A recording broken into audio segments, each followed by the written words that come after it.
آپ میں سے کتنے لوگ تجارت کرتے ہیں؟ بزنس؟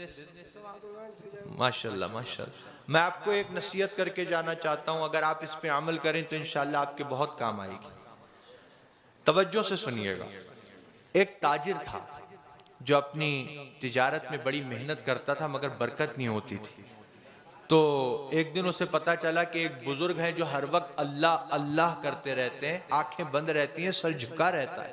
تم ان کے پاس جاؤ، ان سے دعا کے لیے کہو مجھے اللہ کی رحمت سے امید ہے تمہارے لیے وہ دعا کریں گے تو تمہاری تجارت میں برکت ہو جائے گی۔ وہ گیا اور جا کر دیکھا تو وہ بزرگ سر جھکا ہوا ہے، آنکھیں بند ہیں، اللہ اللہ اللہ ذکر میں مصروف ہیں۔ کہنے لگا حضور میں اپنی تجارت میں بڑی محنت کرتا ہوں، ایڑی چوٹی کا زور لگا دیا ہے مگر برکت نہیں ہو رہی۔ تو وہ بزرگ انہوں نے سر اوپر اٹھایا، آنکھیں کھولیں اور ایک جملہ فرمایا پورا تولا کرو۔ کیا فرمایا؟ پورا تولا کر۔ اب وہ سمجھ گیا کہ یہ کوئی اللہ کے مقبول بندے ہیں، کیونکہ میں نے نہیں بتایا تھا کہ میں پورا نہیں تولتا، خود ہی سمجھ گیا، وہ خود ہی کہہ دیا۔ اس کے دل پہ اس نصیحت نے اثر کیا، اس نے طے کر لیا کچھ ہو جائے اب سے پورا ہی تولوں گا۔ آیا اور اپنی تجارت میں لگ گیا۔ کوئی مال لینے آتا تو کہتا لو بھائی تم خود ہی تول لو، تھوڑا سا کوئی زیادہ لیتا تو منع نہیں کرتا۔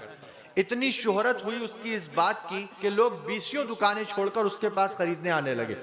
وہ تاجر ایسا ہے کبھی کم نہیں دیتا، ارے یہاں تک کہہ دیتا ہے خود تول لو، تھوڑا سا زیادہ لے لیں تو منع بھی نہیں کرتا۔ 20 دکانیں چھوڑ کر لوگ اس کے پاس سامان لینے آنے لگے۔ اتنی برکت ہوئی کہ تولنے والے جو بٹ ہوتے ہیں وہ بھی اس نے سونے کے بنوا لی۔ اب وہ لے کر گیا ان بزرگ کی بارگاہ میں۔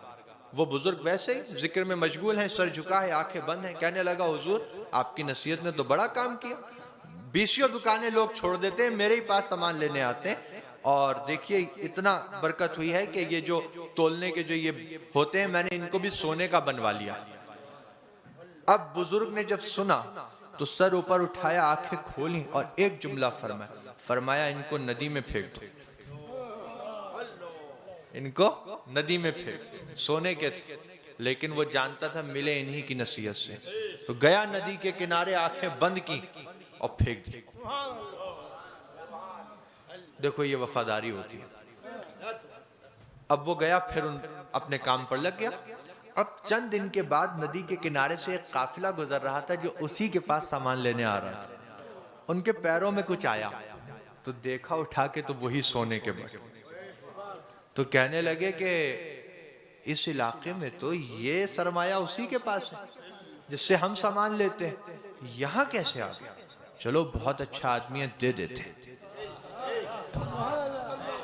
دیکھو وہ لے کر گئے اس کے پاس، اس نے دیکھا، کہا یہ تمہارے ہیں؟ کہا میرے، تمہیں کہاں ملے؟ کہا ندی کے کنارے پر۔ کیسے پہنچے؟ کہا وہ بعد میں بتاؤں گا، پہلے مجھے دو، مجھے ذرا جانا ہے۔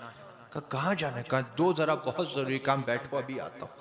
گیا لے کر بزرگ کی بارگاہ، کہا حضور کوئی سی قسم لے لیجئے، کیسی ہی بات کہلوا لیجئے، میں سچ کہہ رہا ہوں، آپ نے حکم دیا تھا ندی کنارے پھینک دو، پھینکنے کا دل تو نہیں تھا، آنکھیں بند کی، دل پہ پتھر رکھ کے پھینک آیا تھا، مگر ندی کے کنارے سے ایک قافلہ گزر رہا تھا جو مجھ سے ہی سامان لینے آ رہا تھا، ان کے پیروں میں آ گئے ہیں، وہ لے کر آئے۔ اب بزرگ نے دیکھیے اب جو بات فرمائی نا وہ آپ کو سمجھنا ہے۔ سر اوپر کیا،